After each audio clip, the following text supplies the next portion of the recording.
చూపెడతా, సత్తా చూపెడతా. కొడుకులారా, ఎవడు ఏం చేసిండో, ఎవరేం మా పార్టీలో ఉండి ఏం మా మోసం చేసిండో చూయిస్తా. ఎప్పుడైనా పోయింది ఆల్రెడీ 55 క్రాస్.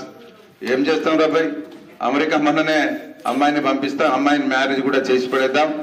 బాబును కూడా ఎక్కడికో సివిల్ సర్వీస్ పంపిద్దాం. చూద్దాం, ఒక్కొక్కరిని ఆట ఆడుకుంటున్న వేట మొదలైంది. చూద్దాం ఏం చేయాలనో.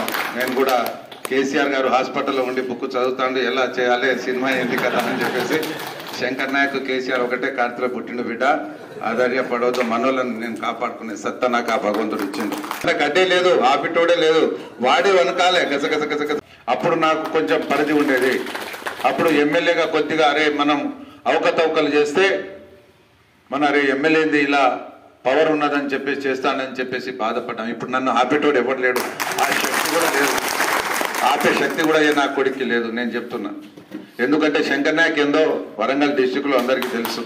మనం ఎవరి తెరువు పోవద్దు, మన తెరువు వస్తే వదిలిపెట్టవద్దు. ఇదే సిస్టమ్ మనది. 90 రోజుల తర్వాత ఇక ఉంటది ఇక సినిమా.